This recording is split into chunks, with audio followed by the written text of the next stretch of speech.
Good morning. Something a little bit different today. As you can see, I'm in a different situation, different setting.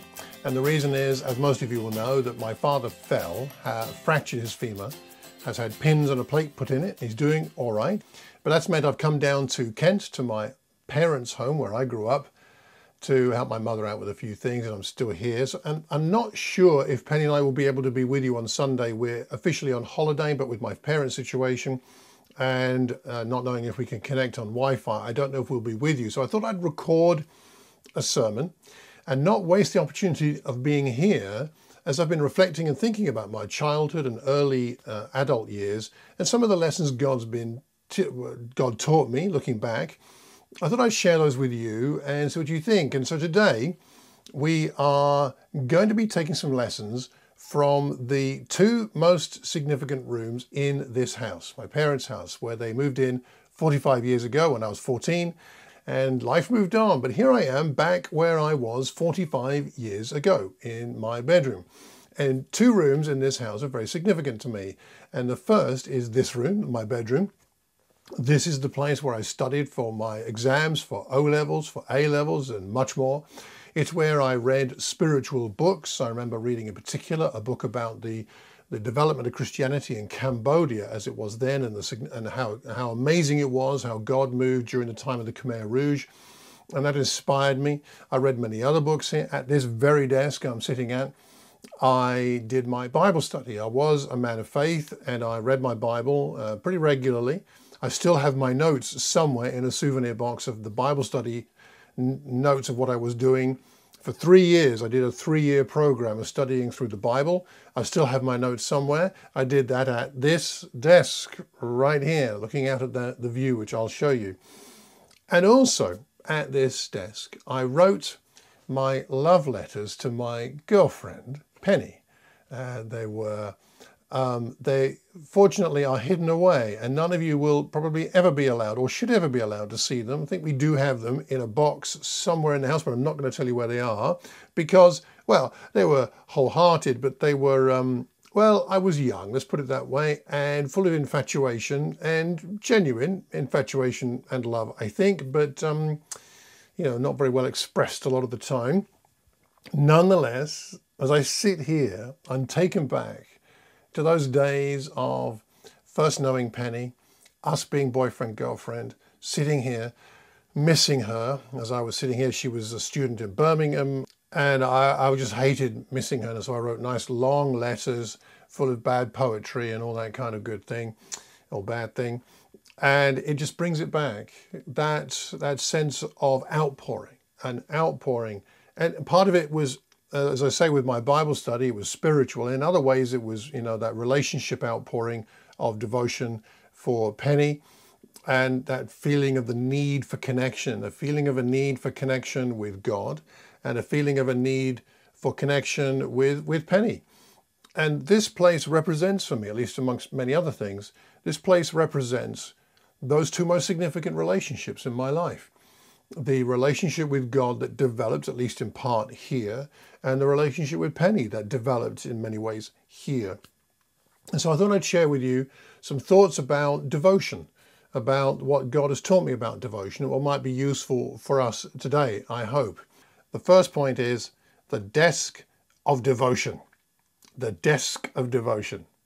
Now, the early church was characterized by devotion. We know that. Acts 2:42 says, they devoted themselves to the apostles' teaching, to the breaking of bread, to the fellowship, to the breaking of bread, and to prayer. This is something that characterized the early church. Devotion to these four things. And any church that devotes themselves to these four things is not going to go far wrong. And I think historically, in our fellowship of churches and in Watford, I'd say that we have devoted ourselves to these, to the apostles' teaching, which effectively for us is the Bible itself, to fellowship, our loving relationships, to the breaking of bread, in other words, meeting together for hospitality as well as, I think, communion, and to prayer. I think we are a people who value these things.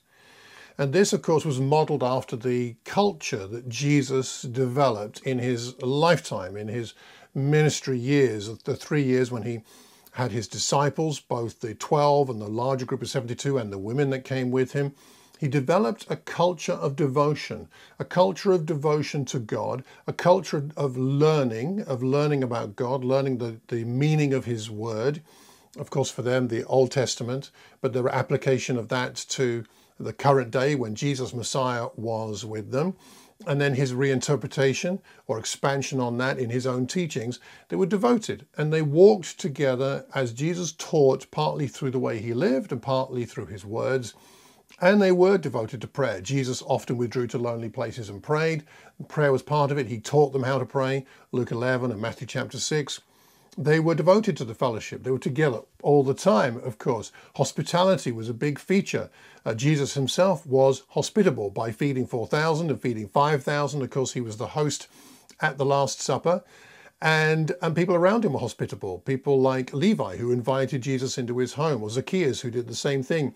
Or we think of Mary and Martha and Lazarus, who often had Jesus into their home, it appears. So fellowship was a big part of it. Hospitality was a big part of it. All of these things were modeled by Jesus, and they were then picked up by and carried on by the early church. And so devotion, and this word devotion is something that characterizes a real Christian. A real Christian is somebody who is devoted in this way. We see also in Colossians chapter 4, verse 2, Paul says, devote yourselves to prayer, being watchful and thankful. Devotion to prayer, being watchful and thankful. Now, devotion is something that's very significant. And let me just say a couple of things about devotion. Firstly, the kind of devotion we're talking about here is not a rules-based devotion. It's not a burden, like, oh no, I must be devoted. The kind of devotion we're talking about is not one where we must do it or else.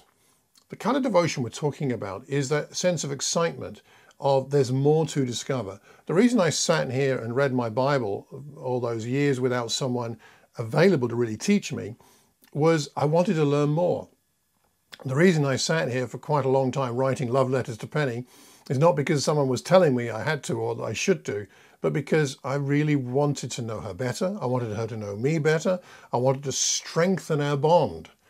I didn't want anybody else getting her. I wanted to have her for myself, and eventually we got married. So 35 years later, that's an excellent outcome.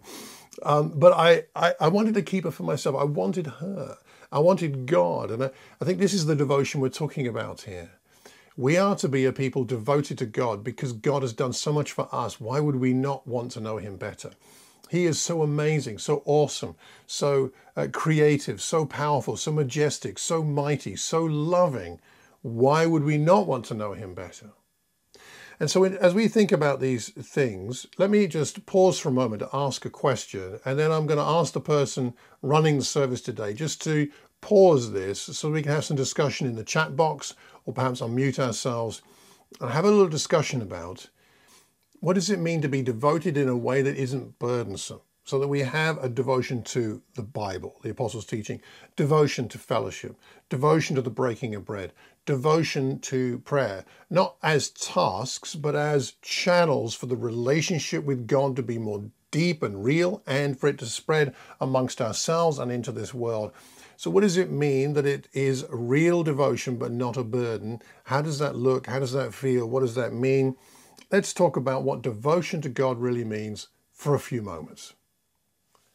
Well, I hope you had a really interesting and fruitful discussion. Now let's go to the second room where I'm going to show you, well, I'll show you in a minute. Come with me and let me show you the other room in this house, which is particularly significant to me. So let me take you downstairs out of my bedroom, walking out onto the landing, down the stairs, which these days has a stair lift for my parents, and into the breakfast room, and then into the second most important room for me growing up in this house, the piano room. This is the piano at which I learned to play the piano, and it's the room in which I practiced singing and French horn as well. So here we are in the piano room of perseverance. We've been at the desk of devotion, now at the piano room of perseverance. What's this all about? Well, this is the room in which I learned to play the piano, and here is the piano. Still here, still in tune, remarkably, they keep it tuned.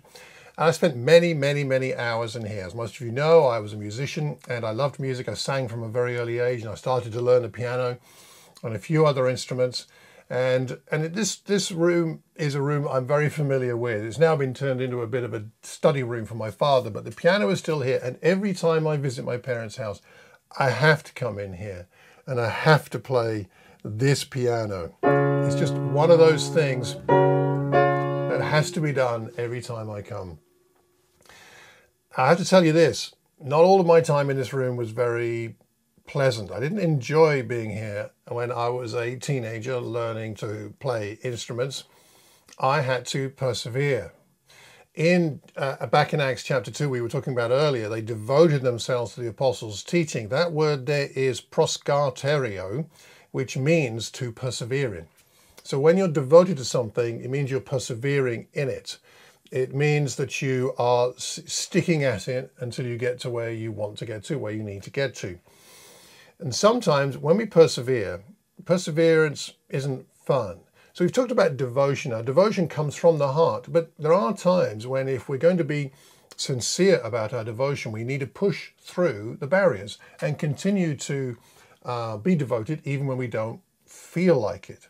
And this room reminds me of the value of continuing with things that are good and constructive even when we don't feel like it. I did not come here into this room every time excited to play the piano, or at least excited to practice the piano. I mean, scales. Is there anything more boring in the entire world? Or arpeggios? I mean, over and over, up and down, it drove me nuts, to be perfectly honest. But I knew that every week Michael Lewis, my piano teacher, was coming to give me a lesson, and he would notice whether I had been practicing or not. And my parents, of course, could hear as well. Michael Lewis was a wonderful chap. He's still alive, and he's an amazing choir master and a piano teacher to me, a friend really, as I was a young lad, a bit like an uncle. And he was wonderful, sitting in here, just the chair to my right here, while I played and practiced for half an hour or so once a week. He'd join us for dinner afterwards, and he'd sit here slurping his tea, trying to put me off, I think. But I'm so grateful for him coming to teach me. But in between, I had to have my own motivation around practicing the piano or my singing or French horn, as I was also learning in this little room. Here are some things, the reasons why I did not enjoy it. Firstly, it was embarrassing because you can hear what's going on in this room. When I play the piano, everybody else in the house can hear. And when I made mistakes, when I got things wrong, it was exposed. My mum could hear, my dad could hear, my sister could hear, anybody else around could hear. They could hear when I was, I could hear my weaknesses in the way I played. They could hear my shortcomings as well as the mistakes. And I found that very embarrassing. I tried to play as quietly as I could, sometimes with the soft pedal on, you know. But still, when we persevere, one of the challenges about persevering is that we stumble along the way and it becomes noticeable. But that's one part of it. And the other part of it was the conditions weren't always very nice. So these days, there's a radiator in this room. Just over here on the wall on this side, there's a radiator. I mean, the world has gone soft because when I was practicing in here, there weren't no radiator. This room it's brick, single skin brick in an ancient old house on this side and this side. And that side, there wasn't any much heating either. This side is a lobby with no heating. So it was jolly cold in here. And I was practicing in here all through the winter where I was freezing, my fingers were freezing. There was condensation on the inside of the walls. It was really awful. And maybe that's first world problems because at least I had a piano, I understand. But it wasn't pleasant. I didn't enjoy it. It was uncomfortable, and I longed to be out of here. But I knew this was the only way I was going to improve. If I really wanted to be a musician, I'm going to have to sing. I'm going to have to practice the French horn. I'm going to have to play this piano.